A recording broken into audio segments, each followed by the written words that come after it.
তোমরা গ্রামে গ্রামে কমিটি করো, অন্যায়ের বিরুদ্ধে রুখে দাঁড়াও, তোলাবাজির বিরুদ্ধে রুখে দাঁড়াও। আরে তোমরা নিজেরা নেতৃত্ব দাও, তোমরা জোট বেঁধে রাজনীতির মুখে মুতে দিয়ে নিজেদের সংগঠন তৈরি করো। খোদার কসম, ন্যায়ের সংগঠন বিশ্ব নবী 25 বছর বয়সে হেল্পফুল ফাজল সংগঠন তৈরি করেছিল, বিধবাদের মদদের জন্য, ইয়েতিমের পাশে দাঁড়ানোর জন্য, গরিবদের পাশে দাঁড়ানোর জন্য। এই যুবক ছেলেরা, তোমাদের আজকের বড় অভাব, তোমরা ইসলামের দিকে এগিয়ে আসো, অন্যায় অত্যাচারের বিরুদ্ধে রুখে দাঁড়াও। আল্লাহ যেন এই এলাকার যুবকদের কবুল করে নেয়, বলেন না আল্লাহুম্মা আমিন। আমি যেরাম বলছি বলবো না ওয়াজ লো করে দেবো?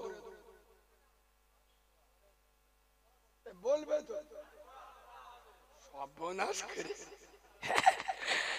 আব্বা এই শোনে, জান্নাতে যাবেন, 3টে কাজ করবেন। সর্বপ্রথম, খুব কঠিন শক্ত মতো বলবো, হালাল খেতে হবে। কি করতে হবে? মুসলমান না হাল হারাম বাসে মৌতো বাড়ি বসে আল্লাহর কি রে বা করিম চাচা এত সাঁটা সেঁটেছে, খেয়ে উঠে আলহামদুলিল্লাহ মাশাআল্লাহ, গোশতটা কে রেঁধে সালওয়াদি সাংঘাতিক রান্না হয়, বুঝতেছি। এই বাবু, আগে মরে গেলি আল্লাহর কি রে বা ইন্না লিল্লাহ পড়তো, এখন মরে গেলি আলহামদুলিল্লাহ পড়। তার মানে মালটা যেদিন মরে গেছে ওদিন তো গোশ আলু আর ডাল খাবো, ফেরে 48 দিনই আর একবার কথা বলে না পাবো। আগে মৌতো বাড়ি চেয়ার টেবিল ফেলে খাওয়াচ্ছে, হ্যাঁ না না, মানে কি ওর বাপের বে হচ্ছে। সারা মুসলমানেরা কবে হারাম খাওয়া ছাড়বে? খোদার কসম, রাসূলুল্লাহ বলে যাচ্ছে, আদ-দুআ ও মুখুল ইবাদা, মুমিন মুসলমানের হাতিয়ার হলো দোয়া। দোয়ার এমন পাওয়ার আছে, আমেরিকার পরমাণু বোমাকে হার মানিয়ে দেবে মুমিনের দোয়া। AK-47 হার মেনে যাবে ইমানদারের দোয়া। তবে দোয়া কবুল হওয়ার শর্ত হলো একটা, সেটা কি? হালাল খেতে হবে। আমার গ্রামের একটা লোক, খুব গরিব মানুষ, বুঝতে পারছো, আল্লাহর কাছে দোয়া করতে, আল্লাহ এই গরিব মানুষ, আল্লাহ বাবু এদিকে তাকা, আব্বা ও বাবাজি,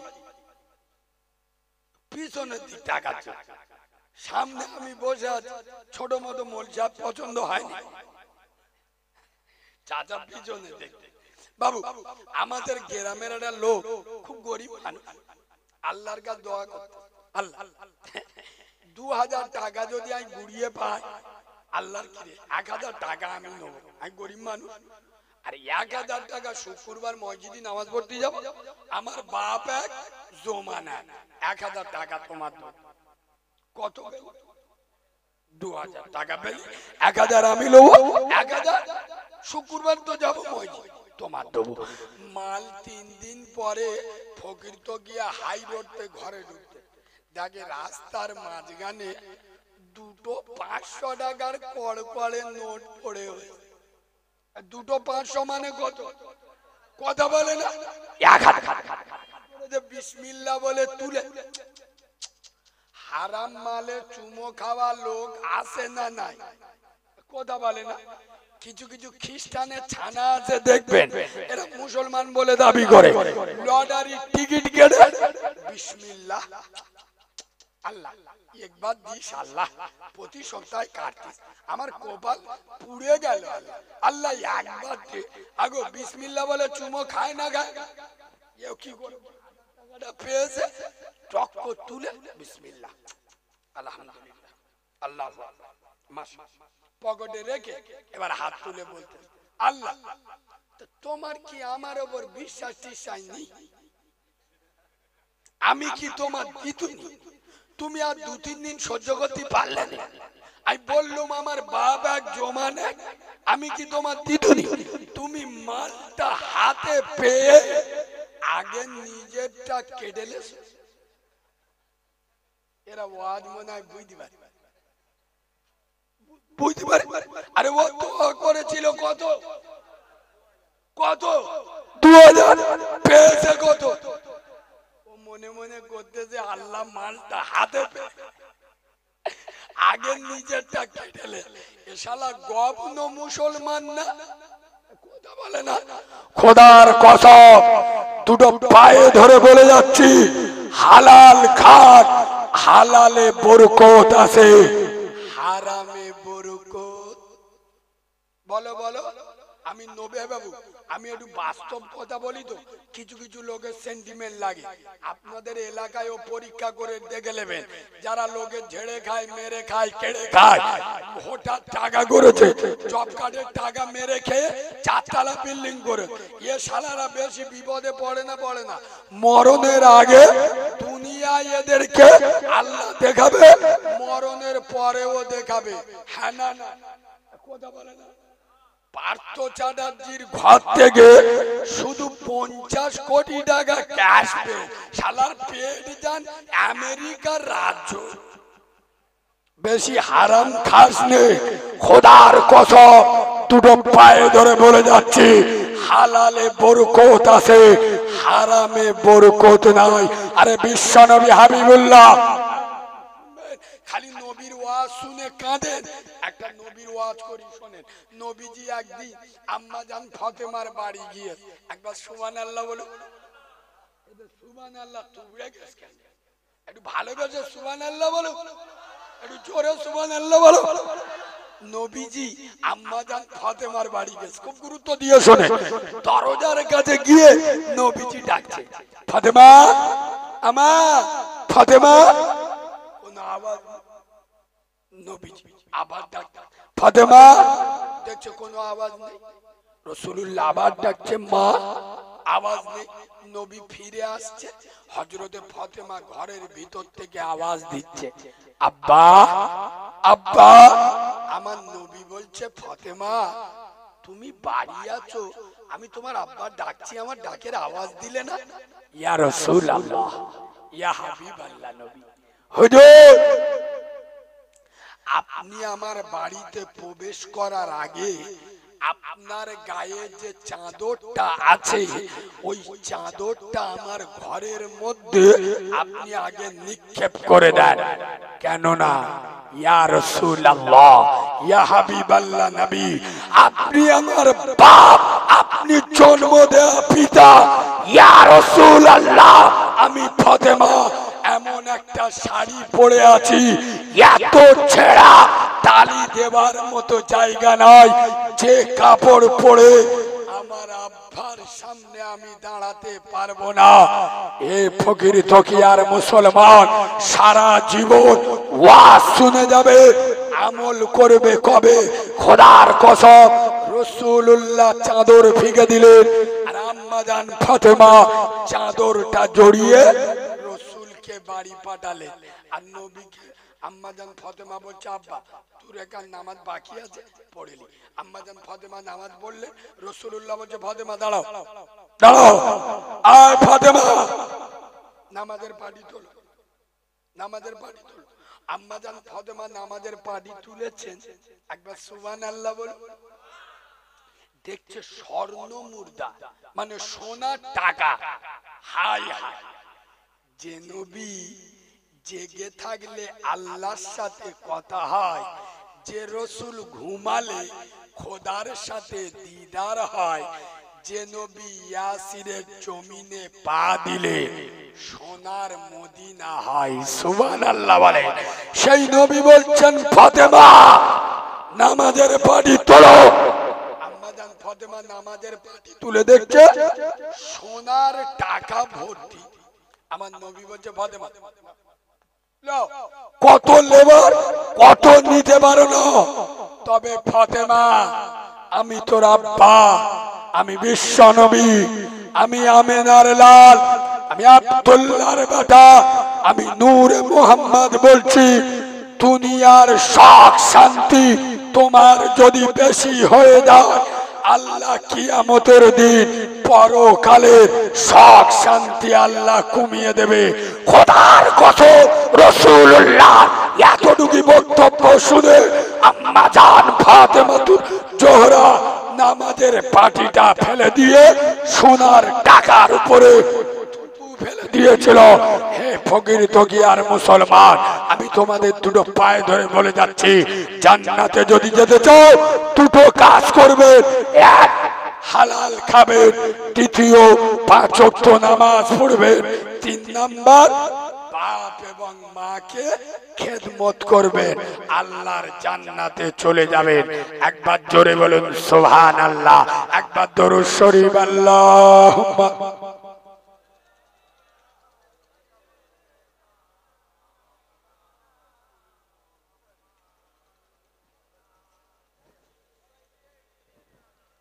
আব্বা আরেকটুখান বললে আপনাদের কষ্ট হবে। আমি শেষ, আমার পরে আর বক্তা নেই। আরেকটুখান বললে অসুবিধা হবে বাবু? হবে? তাহলে একবার আরেকবার তাকবীর দেবো, আওয়াজ দেবেন। আওয়াজ দেখে আমি বুঝতে পারবো। নারে তাকবীর। আওয়াজ ভিজে আওয়াজ বেরোচ্ছে, এই আওয়াজে শয়তান লজ্জা করবে। এমন আওয়াজ দেবে শালা শয়তানের চোখ হলুদ হয়ে যাবে। এইরকম আওয়াজ দেন। নারে তাকবীর, নারে তাকবীর, নারে তাকবীর। 1 2 3, ঈমান যেতে নাই দেরি। 4 5 6, নামাজ পড়লে আল্লাহ নেবে রিস্ক। সুবহানাল্লাহ বলবেন? আর একটু জোরে সুবহানাল্লাহ বলবেন। এটা লেখা আছে কোথায়? কোরআনে। বলেছেন রহমানে। বিশ্বাস করে মুসলমানে। ফালিয়াবুদু রব্ব হাযাল বাইত। হে ফকির তকিয়ার মুসলমান, আমি আল্লাহ ডাকছি, আমার ঘরে চলে আয়, আমার ঘরে ইবাদত কর। আল্লাযী আত'আমাহুম মিন জু, ক্ষুধা লাগলে খেতে দেবো। ওয়া আমানাহুম মিন খাউফ, কেউ মারতে এলে আমি আল্লাহ দেখে নেব। আমাদের আর কোনো ভয় আছে? এক যুবক ভাই, এখানে বেশিরভাগ গ্রামের লোক না বাইরের লোক? এলাকার লোক আছে? বাইরে এলাকা মিলিয়ে আছে। যাই হোক, আমি এখানে এসে এইসব যুবক ছেলেদের দেখে আমার মনটা ভরে গেল। আমি সব জায়গায় বলি, এখানেও বলে যাচ্ছি, যারা মুরব্বী আছো তোমরা এবার বসে যাও। রিটাল্লাহ যুবকদের তুলে আনা, মসজিদের সেক্রেটারি করো যুবকদের, মসজিদের ক্যাশিয়ার করো যুবকদের, মাদ্রাসার দায়িত্ব দাও যুবকদের, জলসা ছেড়ে দাও যুবকদের। আমি নবীর মেম্বারে বসে বলছি, যুবকরা এগোবে, ইসলাম এগোবে। স্বয়ং আমার রাসূলুল্লাহ ওমরের মতো সন্ত্রাসীর জন্য দোয়া করেছে না করেন? নবী বলছে আল্লাহ আমার ওমর 26 বছরের যুবক, এই খত্তাবের বেটা, ওই ছেলেটার এনার্জি খুব ভালো, ওই ছেলেটা খুব পাওয়ারওয়ালা ছেলে। আল্লাহ ওই ওমর যদি আমার ইসলামের কলেমা পড়ে, তাহলে আমি নবী আমার কলেমার দাওয়াত দেওয়াটা সহজ হয়ে যায়। নবীজি ওমরের জন্য দোয়া করেছে না করেনি? এই ভাই, যুবকদের ভালোবাসো। মুরব্বীদের বলে যাচ্ছি, যুবকদের মাথায় টুপি নেই, ফতোয়াবাজি ঝাড়বেন না। আজকে টুপি নেই, কোনো অসুবিধা নেই, কালকে হয়ে যাবে। আজকে দাড়ি নেই, কাল হয়ে যাবে। আজ প্যান্ট শার্ট পরছে, আরে ও ধরো যদি বা মাদ্রাসা মসজিদের সেক্রেটারি করে দেয়, ওরা লজ্জা লাগবে না? লাগবে। কথা বলে মসজিদের সেক্রেটারি বেনামাজি হোক, তাহলে মসজিদে যাবে না? যাবে। আর যুবকরা যখন মসজিদে যাবে, নামাজি বাড়বে না? বুড়ো বয়সে নামাজ পড়া কোনো দাদাগিরি? শালা বউরা দেখতে পারে না, বেটারা দেখতে পারে না, নাতিরা মুখ নাড়া দেয়, শালা যাবের কোনো জায়গা নেই, চাচা মসজিদে গিয়ে বসে। কথা বলো। এই যুবক ভাইরা, আমি ফতোয়াবাজি মৌলবি নয়, আমি যুবকদের খুব ভালোবাসি। আমি যুবকদের পায়ে ধরে বলে যাচ্ছি, যদি 5 ওয়াক্ত নামাজ না পড়তে পারো, আমি তোদের যুবক ভাই, তোকে দুটো পায়ে হাত রেখে বলছি, সময় হলে দিনে একবার অন্তত আল্লাহর ঘর থেকে ঘুরে আসি। ফজর হোক, এশা হোক, জোহর হোক, আসর হোক, মাগরিব হোক, দিনে একবার অন্তত যা, গিয়ে বলিস আল্লাহ আমি যুবক ছেলে, এই বয়সে তুমি তো সব বোঝো, আল্লাহ সবসময় আসতে পারিনি, তো প্রতিদিন একবার হোক দুবার হোক আমার মুখটা তোমার দেখিয়ে দাও। আল্লাহ খুশি হবে না? কথা বলে না? আল্লাহ যে একবার যাবে, আল্লাহ ওকে 5 বার নিতে পারে না। বাবা এই বাবু কি মনে করছেন হেদায়েত আপনার হাতে, আমার মতো মৌলবীর হাতে? রাসূলুল্লাহর হাতে হেদায়েতের দায়িত্ব নবী দেয়নি। চাচা আবু তালেব কলেমা পড়েনি, রাসূল বলছে চাচা কলেমা পড়ো, কলেমা পড়িনি মরে গেল। নবী বলছে আল্লাহ তুমি যতক্ষণ নিষেধ না করবে আমার চাচার জন্য আমি দোয়া করব। আল্লাহ বলছে নবী যারা শিরিক করে মারা গেছে তাদের জন্য দোয়া কবুল হবে না। খোদার কসম হেদায়েতের মালিক আল্লাহ। এই যুবক ভাইরা, আজ ইসলামে তোমাদের বড় অভাব। তোমরা গ্রামে গ্রামে কমিটি করো, অন্যায়ের বিরুদ্ধে রুখে দাঁড়াও, তোলাবাজির বিরুদ্ধে রুখে দাঁড়াও। আরে তোমরা নিজেরা নেতৃত্ব দাও, তোমরা জোট বেঁধে রাজনীতির মুখে মুতে দিয়ে নিজেদের সংগঠন তৈরি করো। খোদার কসম ন্যায়ের সংগঠন বিশ্ব নবী 25 বছর বয়সে হেল্পফুল ফাজল সংগঠন তৈরি করেছিল, বিধবাদের মদদের জন্য, ইয়েতিমের পাশে দাঁড়ানোর জন্য, গরিবদের পাশে দাঁড়ানোর জন্য। এই যুবক ছেলেরা তোমাদের আজকের বড় অভাব, তোমরা ইসলামের দিকে এগিয়ে আসো, অন্যায় অত্যাচারের বিরুদ্ধে রুখে দাঁড়াও। আল্লাহ যেন এই এলাকার যুবকদের কবুল করে নেয়, বলেন না আল্লাহুম্মা আমিন। আমি জানি এখানে সব লোক হয়তো 5 ওয়াক্ত নামাজ পড়েন, রোজা রাখেন, কিন্তু এদের আল্লাহর প্রতি একটা দুর্বলতা আছে, নবীর প্রতি একটা মহব্বত আছে না? না, মুসলমানদের ভিতরে এটা আছে। 2 ওয়াক্ত নামাজ পড়তে পারি, কিন্তু নবীর নামে কেউ কিছু বলি সহ্য করতে পারি? কথা বলে না? বাপকে গালি দাও ছেড়ে দেবো, মাকে গালি দাও ছাড় দেবো, বউকে গালি দাও কিছু বলবো না, নবীকে গালি দেবে পেটে পা তুলে দিয়ে বুক ফেড়ে দেবো। নারে তাকবীর, নারে তাকবীর। সেই নবীর মহব্বতে এতগুলো লোক এখানে বসে আছে। আমার নবী বলেছে আমার মতো অনাথের দোয়া আল্লাহ ফিরাইয়া দেয় না, আল্লাহ অনাথের দোয়া কবুল করেন। এতগুলো লোকের ভিতরে আগামী বছর এই নবীর মহব্বতের জলসাটা হবে। এতগুলো লোকের ভিতরে আছো কোন সোনার তরুণ, আছো কোন সোনার নওজোয়ান, আছেন কোন সোনার বাবাজি, আছেন কোন তরুণ ভাই, উঠে দাঁড়িয়ে হাত তুলে বলবেন কালিমুল্লাহ ভাই জীবনে কত টাকা কোথায় গিয়েছে, আমি ওয়াদা করছি আগামী বছর এই নবীর মহব্বতের জলসায় একটা জেনারেটরের ভাড়া যা হবে আমি একা দিয়ে দেবো। আছে আছে এখানে ইমানদার আছে ইনশাআল্লাহ, নবীর পাগল আছে। একজন দাঁড়িয়ে বলবেন আমি মাহারা ছেলে দোয়া করব, আল্লাহ আপনার রুজিতে বরকত দেবে, আল্লাহ ব্যবসায় বরকত দেবে, আল্লাহ জান মালে বরকত দেবে, আল্লাহ না হওয়া কাজ হইয়ে দেবে। আছেন কোন সোনার আব্বা? একটা জেনারেটরের ভাড়া কেউ দেবে?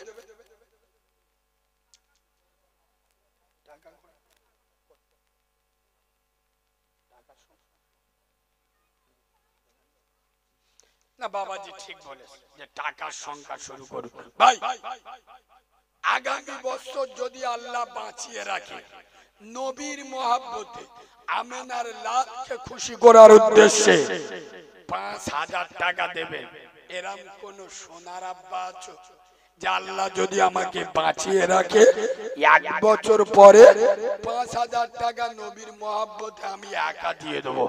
আমি মাহারা ছেলে দোয়া করব, আল্লাহ যদি বিবাহযোগ্য কন্যা রাখে সুপাত্র মিলিয়ে দেবে, আল্লাহ রুজিতে বরকত দেবে, ব্যবসায় বরকত দেবে, তোর মাই মুরব্বির কবরের আযাব আল্লাহ মাফ করে দেবে। আছেন কোন সোনার আব্বা? এত বড় মজমাই একজন হবে না?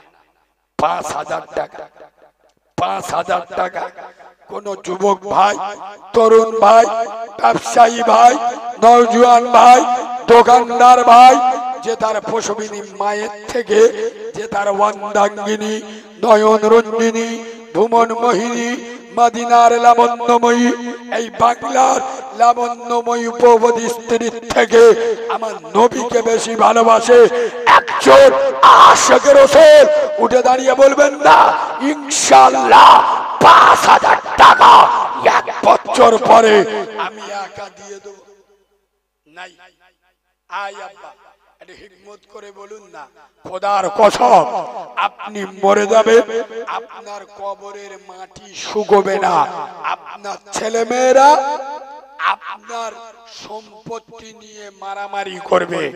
দাঁত থাকতে দাঁতের মর্যাদা বোঝেন, যেটা আজকের কবরে নিয়ে যাবে সেটা কিয়ামতে সাথ দেবে। এতগুলো লোকের ভিতরে 5,000 টাকা দেওয়ার মতো লোক একজন নেই। একজন নেই। এরা মনে মনে করতে যে দিস নে দিস নে, 5,000 টাকা মানে কি? চোখ নীল হয়ে যাবে। আব্বা শয়তানের মুখে জুতো মেরে একজন দাঁড়িয়ে বলতে পারবেন না ইনশাআল্লাহ 5,000 টাকার দাতা একজন হবে না? গোটা এলাকার লোক তার মুখের দিকে তাকিয়ে আছে। কোন ভাগ্যবান, কোন নসিবওয়ালা, কোন আশিক রাসূল এত বড় জান্নাতের বাগানে সর্বপ্রথম উঠে 5,000 টাকা একজন হবে না? একজন বগ্নি হবে না ইনশাআল্লাহ? এই তরুণ ভাই, যুবক ভাই, নওজোয়ান ভাই, কত টাকা কোথায় গিয়েছে আমার নবীর মহব্বতে জান্নাতের প্রেমের রিচার্জ মারো, কিয়ামতে কাজে লাগবে, কবরে কাজে লাগবে। বলেন না একজন দাঁড়িয়ে 5,000 টাকার দাতা? যাই যদি 5,000 টাকা ভারী পড়ে যায়, 2,000 টাকা দেবেন কোন সোনার বাবাজি আছে? মাশাআল্লাহ, শাহরুল গাজী, হাসান মোল্লা দুজন মিলে 5,000 টাকা দেবে। আল্লাহ রুজিতে বরকত ঠিক বলেন আল্লাহুম্মা আমিন। আল্লাহ ওর মাই মুরব্বির কবর জান্নাতের বাগান বানিয়ে দেন, বলেন আল্লাহুম্মা আমিন। আল্লাহ যেন ওদের না হওয়া কাজ হইয়ে দেয়, বলেন আল্লাহুম্মা আমিন। কবুল করো আল্লাহ তুমি, তুমি রহমান, আর মাফ করে দিও খোদা বাড়াই ও সম্মান, বলেন আল্লাহুম্মা আমিন। আব্বা 2,000 টাকা দেবেন কে বলেন? হাত তোলে। 2,000 টাকার দাদা 1 বছর পরে নবীর মহব্বতে এই মাহফিলে 2,000 টাকা দেবেন। 2,000 বাবু মাশাআল্লাহ। আল্লাহ সোনার মতো চেহারা আমার কুতুব ভাই এই মজলিসে ছিল, খোদা নাম কুতুব মোল্লা। আল্লাহর বাম্মার কবরে খাওয়াইও কাঁচা রসগোল্লা, কবুল করো আল্লাহ তুমি, তুমি রহমান, আর মাফ করে দিও খোদা বাড়াইও সম্মান, যে উদ্দেশ্যে যে নিয়তে করে গেল দান, বাড়িয়ে দিও খোদা তুমি মানো সম্মান, বলেন আল্লাহুম্মা আমিন। 2,000 টাকা 2 নম্বরে কোন ভাই আছেন বলেন? 2,000।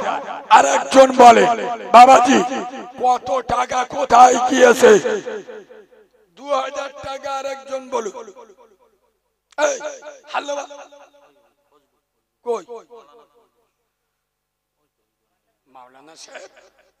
তা হুজুর আলেম মানুষ ওখানে বসে আছেন, আরে এখানে আসেন। আরে আলেমদের একটা ইজ্জত আছে, আপনি এখানে আসেন, এখানে আসেন। আমি আপনার ছেলের মতো ডাকছি, আমি তো বুঝতে পারি না। বাবু, আলেমদের সম্মান করবেন, আলেমদের ইজ্জত করবেন। বিশ্বাস করুন, যারা আলেমদের ভালোবাসে এরা হলো ওয়ারাসাতুল আম্বিয়া, দ্বীনের আলেম। দেখেন আমরা যে ভুল নেই তা নয়,